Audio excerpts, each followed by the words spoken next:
L'ingénieur a ri au mécanicien noir. Si vous réparez ce moteur, je vous épouse. Et cette provocation cruelle a résonné dans l'entrepôt de l'entreprise comme un coup de feu dans le silence tendu du lundi matin. Rebecca Williams, ingénieure en chef chez Précision Automotive à Détroit, tenait son téléphone portable pointé directement vers David Jackson, tout en répétant la phrase avec un sourire venimeux qui ne lui atteignait pas les yeux. « J'enregistre tout, David. Quand tu échoueras lamentablement, je veux que tout le monde voie ce qui arrive quand quelqu'un essaie de prendre ta place. » David avait 38 ans et avait passé plus de temps sous le capot des voitures que Rebecca n'avait passé à étudier dans des universités prestigieuses. Ses mains calleuses racontaient l'histoire des moteurs qu'il avait sauvés alors que tous les autres techniciens avaient abandonné. Son petit atelier dans le sud de la ville n'avait pas d'équipement de pointe ni de certification accrochée au mur, mais il avait quelque chose que le département d'ingénierie de précision ne pourrait jamais acheter, un pur génie mécanique. Le moteur expérimental, qui se trouvait sur l'établi métallique, avait résisté à 3 semaines d'analyse technique. 5 ingénieurs titulaires d'un master avaient déclaré le projet mort après une panne catastrophique qui avait coûté 200 000 $ à l'entreprise. Il s'agissait d'un prototype révolutionnaire pour les voitures électriques, doté d'une technologie exclusive qui promettait d'augmenter l'autonomie de 60%. « Vous avez jusqu'à vendredi », annonça Rebecca à la petite foule d'employés qui s'étaient rassemblés pour assister au spectacle. 5 jours pour faire ce que notre équipe spécialisée n'a pas réussi à faire en 3 semaines. Et quand vous échouerez, je veux que tout le monde comprenne pourquoi certaines personnes doivent accepter leurs limites. Cette remarque avait été faite lors d'une réunion tendue sur les retards dans la chaîne de production. Quelqu'un avait mentionné en passant que, même David, le garagiste du coin, pourrait régler ça plus vite que notre service. Rebecca avait explosé, ses joues rouges trahissant la colère derrière son masque professionnel. « Faites venir ce mécanicien miracle, alors », avait-elle lancé d'une voix cinglante. « S'il parvient à réparer ce que 5 experts diplômés n'ont pas réussi à faire, je lui remettrai personnellement un contrat de 200 000 $ par an. » C'était un piège cruel et tout le monde le savait.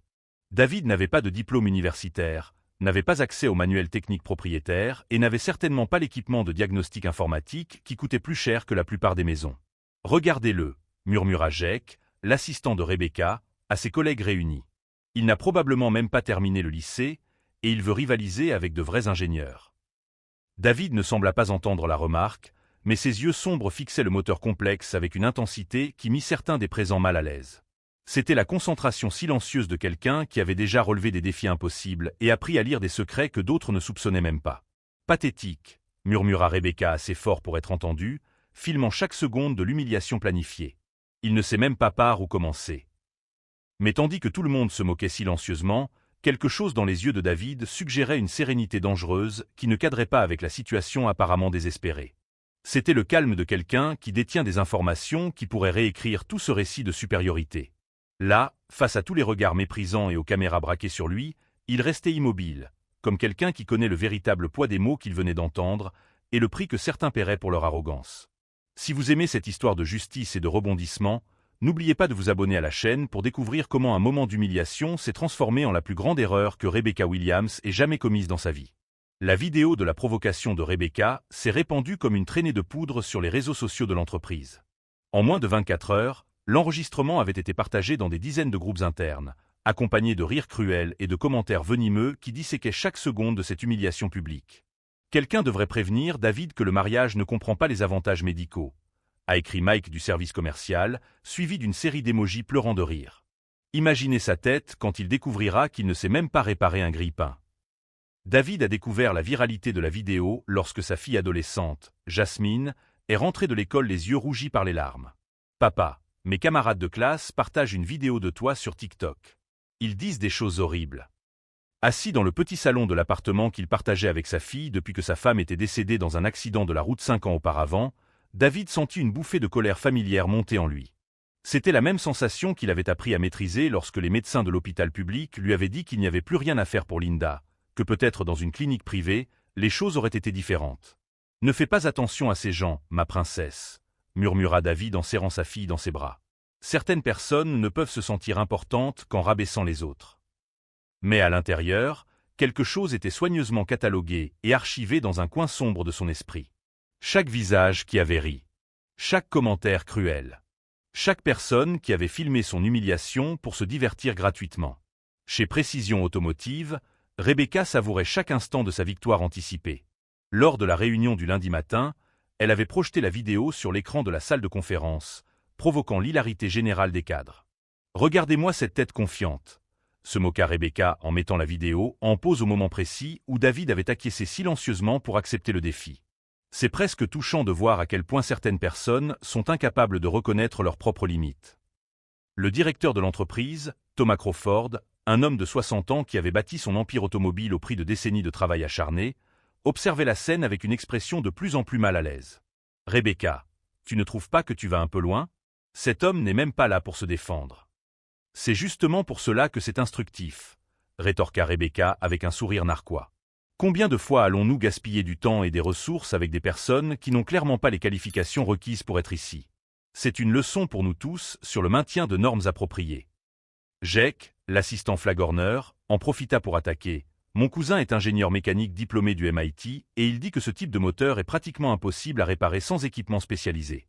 David ne sait probablement même pas lire les schémas techniques. » Ce qu'aucun d'entre eux ne savait, c'est que David avait passé les 3 derniers jours plongé dans quelque chose qui allait bien au-delà des schémas techniques.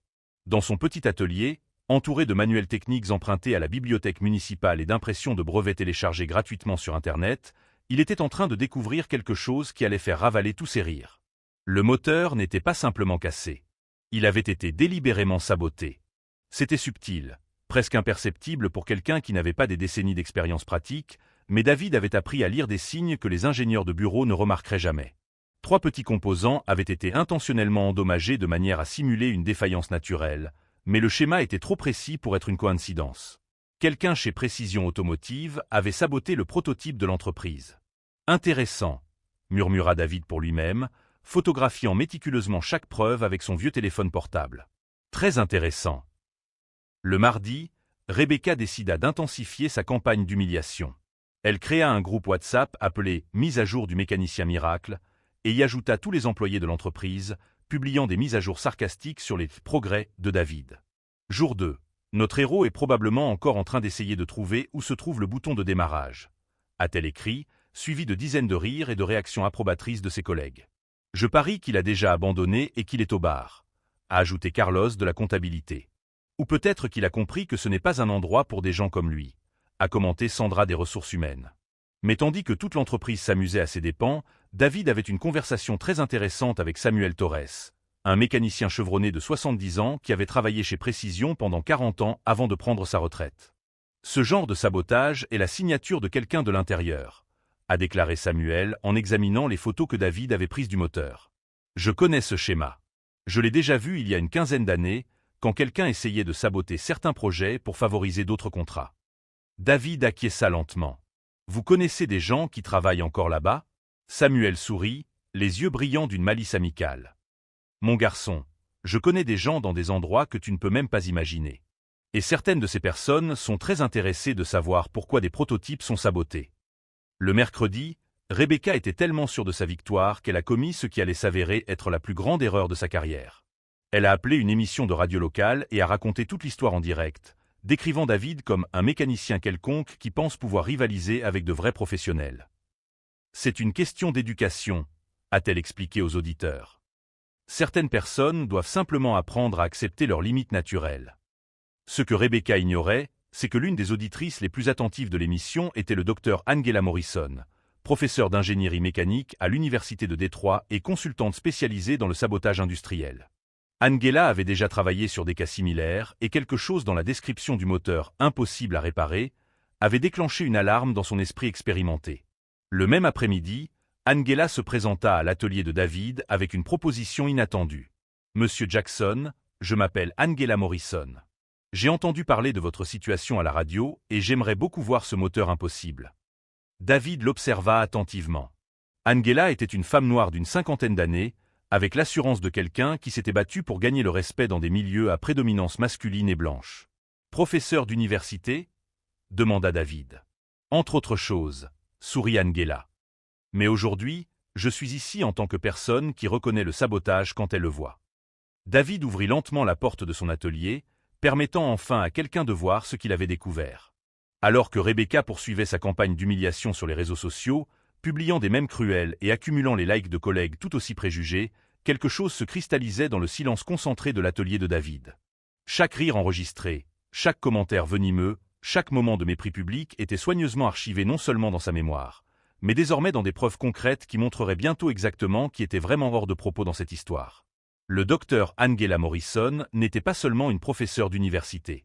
Pendant 20 ans, elle avait été experte technique auprès du FBI dans des affaires de sabotage industriel, et ce qu'elle voyait dans l'atelier de David confirmait ses soupçons les plus sombres. « Ce n'est pas seulement du sabotage », murmura Angela en examinant les photos détaillées que David avait prises. « C'est un schéma spécifique que j'ai déjà vu auparavant. Quelqu'un chez Précision vend des prototypes à des concurrents et sabote les originaux pour couvrir le vol. » Samuel Torres acquiesça gravement. « J'ai toujours soupçonné quelque chose comme ça au cours de mes dernières années dans l'entreprise. Des projets qui échouaient de manière trop étrange pour être une coïncidence. » Pendant ce temps, Rebecca intensifiait sa campagne d'humiliation avec une confiance dangereuse.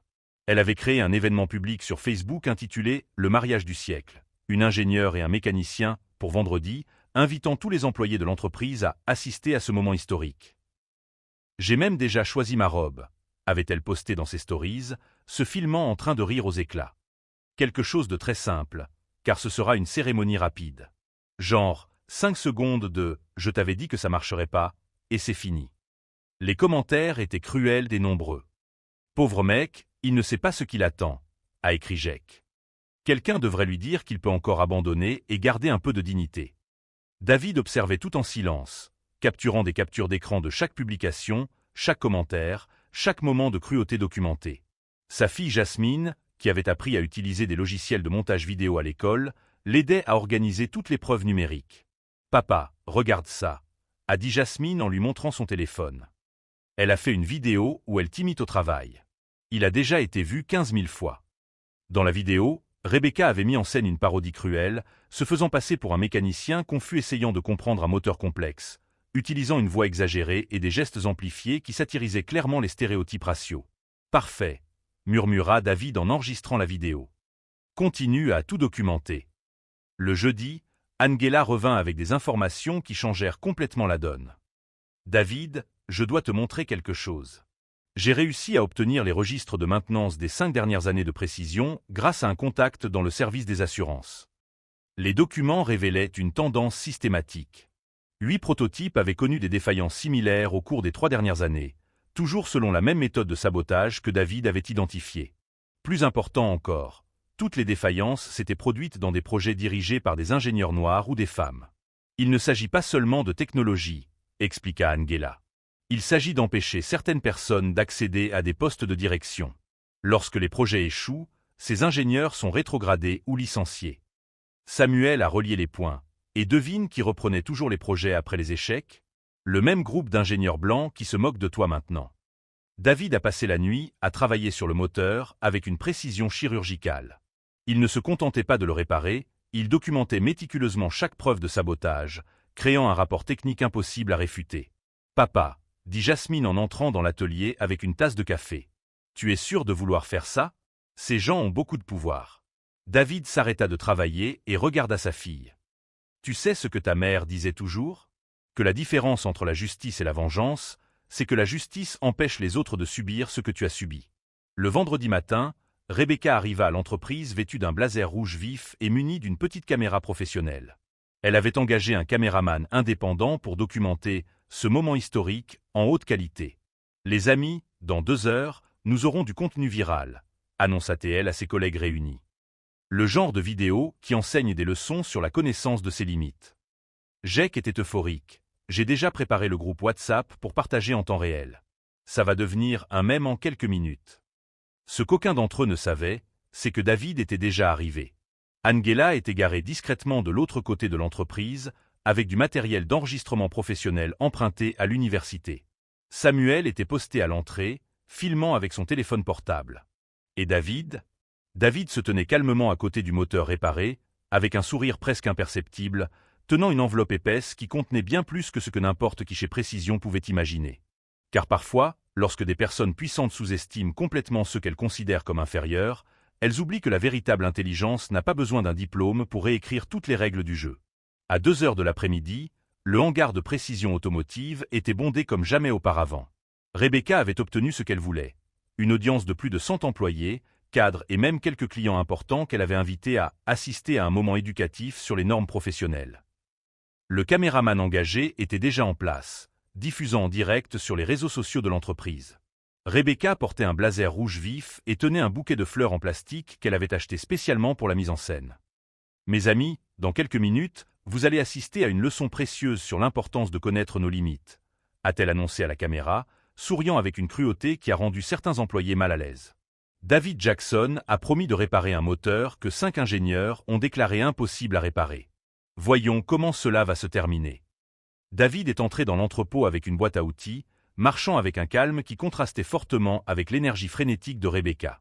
Derrière lui, Angela Morrison est entrée discrètement, filmant tout avec du matériel professionnel de l'université. « Ah, notre fiancé est arrivé !» s'écria Jake, provoquant les rires cruels de la foule. « Où est ton costume? Tu ne peux pas épouser une ingénieure en salopette. » David se plaça à côté du moteur qu'il avait passé les 5 derniers jours à réparer. D'un geste précis, il connecta les derniers câbles et vérifia les niveaux d'huile. Le silence dans le hangar était tendu, rompu seulement par les rires étouffés de quelques employés. « Avant de commencer, dit David, sa voix claire et ferme résonnant dans le hangar, j'aimerais que vous voyiez tous quelque chose d'intéressant que j'ai découvert pendant la réparation. » Rebecca fronça les sourcils. Cela ne faisait pas partie du scénario humiliant qu'elle avait prévu. David leva son vieux téléphone portable et le connecta à un projecteur portable qu'Angela lui avait prêté. Ce moteur n'est pas tombé en panne par accident. Il a été délibérément saboté. La première image projetée sur le mur montrait des composants endommagés avec une précision chirurgicale. Regardez ici, 3 capteurs ont été délibérément cassés pour simuler une défaillance naturelle. Le schéma est trop précis pour être une coïncidence. Un murmure nerveux parcourut la foule. Rebecca tenta d'interrompre, « C'est ridicule. Vous inventez des excuses pour votre incompétence. » « C'est intéressant que vous parliez d'incompétence, » l'interrompit Angela en s'approchant avec un épais dossier. Dr Angela Morrison, professeure de génie mécanique et ancienne experte du FBI en sabotage industriel. J'ai analysé les preuves recueillies par M. Jackson et je peux le confirmer. Ce moteur a été saboté selon un schéma que j'ai déjà identifié dans 8 cas précédents dans cette entreprise. Rebecca était livide. Que se passe-t-il ici? David continua à projeter des images. Chaque cas de sabotage s'est produit dans des projets dirigés par des ingénieurs noirs ou des femmes. Lorsque les projets échouaient, ces professionnels étaient rétrogradés ou licenciés. Devinez qui reprenait toujours les projets après? Samuel Torres émergea de la foule, chargé de documents. 40 ans passés dans cette entreprise m'ont donné accès à beaucoup d'informations. Rebecca, vous et votre groupe avez reçu des promotions et des primes totalisant $1 200 000 au cours des 3 dernières années, toujours après avoir repris des projets qui ont mystérieusement échoué. Rebecca tremblait visiblement. Vous ne pouvez rien prouver. C'est de la diffamation. David sourit pour la première fois en 5 jours. Si, je peux. Jake, tu te souviens de la vidéo où tu m'imitais de manière raciste? Ce que tu ne savais pas, c'est que ma fille a tout enregistré et sauvegardé avant que tu puisses la supprimer. La projection passa à la vidéo cruelle de Rebecca imitant des stéréotypes raciaux. Des cris d'horreur ont retenti dans l'entrepôt. Des clients importants ont commencé à partir, visiblement mal à l'aise. Et Rebecca, a poursuivi David, tu te souviens de tous ces messages cruels sur le groupe WhatsApp? Ma fille les a tous imprimés. Y compris tes messages privés où tu discutais de la manière de garder certaines personnes à leur place. L'écran a affiché une série de captures d'écran accablantes.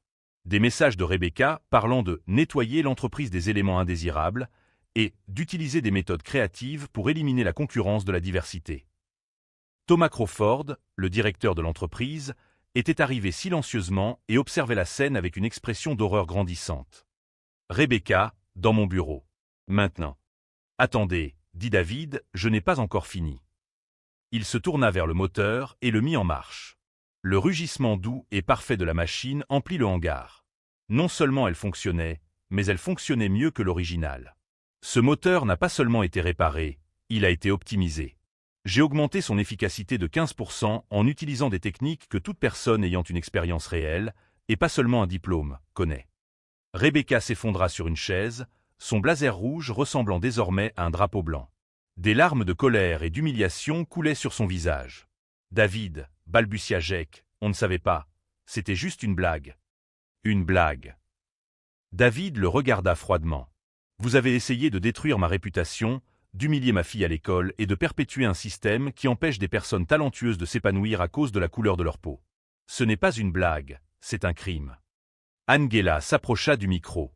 L'intégralité du dossier de cette enquête a déjà été transmise au ministère de la Justice, au Conseil des ingénieurs de l'État et à la presse. Rebecca Williams et Jacob Silva feront face à des accusations criminelles de sabotage et de discrimination. Le silence dans l'entrepôt était sépulcral. Rebecca tenta de se lever, mais ses jambes la lâchèrent. « Au fait, » dit David en coupant calmement le moteur, à propos de cette demande en mariage. « Merci, mais je vais devoir refuser. Je préfère les partenaires qui me respectent en tant qu'être humain. » Alors que Rebecca était escortée hors des locaux par les agents de sécurité de l'entreprise, complètement brisée et humiliée devant tout ce qu'elle avait tenté d'impressionner, David resta fermement à côté du moteur qu'il avait réparé non seulement grâce à ses compétences techniques, mais aussi grâce à quelque chose de bien plus puissant, la dignité, l'intelligence et une justice qu'aucun diplôme ne pouvait acheter. Car parfois, lorsque les personnes privilégiées oublient que la compétence n'a pas de couleur, elles découvrent de la manière la plus brutale qui soit que sous-estimer quelqu'un peut être l'erreur la plus coûteuse de leur vie, une erreur qui non seulement détruit des carrières, mais réécrit toute l'histoire de ceux qui méritent vraiment d'être au sommet. 6 mois après ce que les employés de Précision Automotive ont appelé « le jour de vérité », David Jackson était assis dans son nouveau bureau avec vue sur le centre-ville de Détroit. La plaque sur la porte indiquait « David Jackson, directeur de l'innovation technologique, Précision Automotive ». Thomas Crawford avait pris des décisions rapides et définitives après les événements de cette journée. Rebecca Williams avait été licenciée pour faute grave et faisait l'objet de 3 poursuites pénales pour sabotage, discrimination raciale et complot.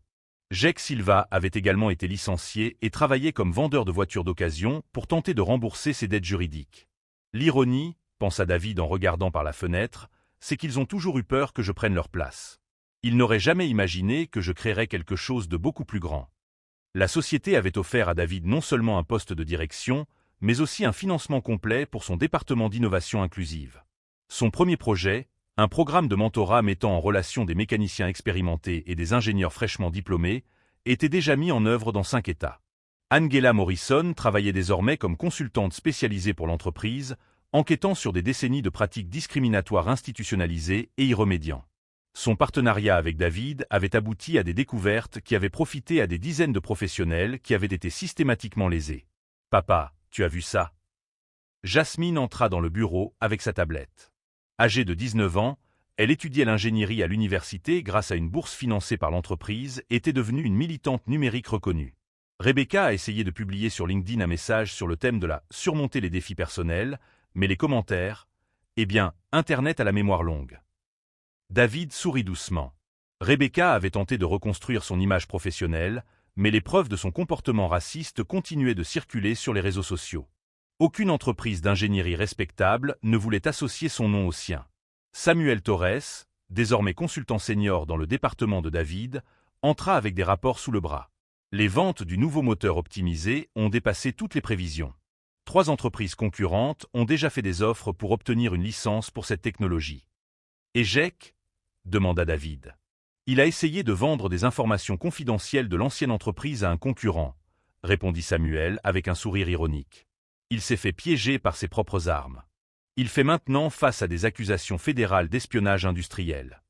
Cet après-midi-là, David reçut un appel inattendu. C'était le présentateur de l'émission de radio locale où Rebecca avait tenté de l'humilier quelques mois auparavant. « Monsieur Jackson, nous aimerions vous inviter à parler de votre parcours et de votre nouveau programme d'inclusion dans l'industrie automobile. Beaucoup de gens veulent entendre votre histoire directement de votre bouche. » David accepta, non par vengeance, mais parce qu'il savait que son histoire pourrait inspirer d'autres personnes confrontées à des situations similaires. Au cours de l'interview en direct, l'animateur lui demanda « Que pensez-vous de Rebecca Williams aujourd'hui ?» David a réfléchi un instant. « Je ne ressens pas de colère. Je ressens de la pitié.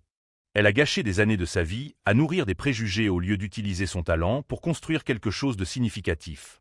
La véritable tragédie n'est pas ce qu'elle m'a fait, c'est ce qu'elle s'est fait à elle-même. » Quand il est rentré à la maison ce soir-là, Jasmine était dans la cuisine en train de préparer le dîner. « Papa, il y a quelque chose que j'ai toujours voulu te demander. Ce jour-là, dans le hangar, quand tout le monde se moquait de toi, tu savais vraiment que tu allais réussir à prouver à tout le monde qu'ils avaient tort ?» David serra sa fille dans ses bras. « Ma princesse, ta mère m'a appris quelque chose d'important avant de mourir. Elle m'a dit que la dignité, ce n'est pas de ne jamais tomber, c'est la façon dont on se relève. Et parfois, laisser les gens te sous-estimer est le plus grand avantage que tu puisses avoir. À ce moment-là, son téléphone vibra pour signaler une notification. C'était un article de Forbes, David Jackson, de mécanicien de quartier à révolutionnaire de l'industrie automobile, comment un homme a transformé les préjugés en progrès.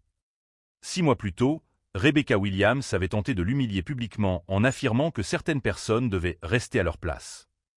Aujourd'hui, David Jackson redéfinissait la place des personnes talentueuses dans l'industrie, indépendamment de leur couleur de peau ou de leurs origines. Rebecca avait perdu sa carrière, sa réputation et sa crédibilité. Jake faisait face à des poursuites pénales. Mais David avait construit quelque chose qui durerait des générations. Un héritage de justice, d'inclusion et d'excellence qui prouvait que la meilleure vengeance n'est pas de détruire ceux qui vous ont fait du mal, mais de construire quelque chose d'aussi extraordinaire que toute la petitesse qu'ils ont essayé de vous imposer devient insignifiante. Car parfois, lorsque les personnes privilégiées oublient que la grandeur n'a ni couleur ni classe sociale, elles découvrent que sous-estimer quelqu'un peut être le catalyseur qui transforme une victime en leader, un moment d'humiliation en révolution, et une fin en un début encore plus puissant. Si vous croyez aussi que la vraie justice passe par la construction et non par la destruction, abonnez-vous à la chaîne pour découvrir d'autres histoires qui prouvent que la dignité l'emporte toujours sur l'arrogance et que le talent trouve toujours son chemin vers le sommet, peu importe les obstacles qui se dressent sur son chemin.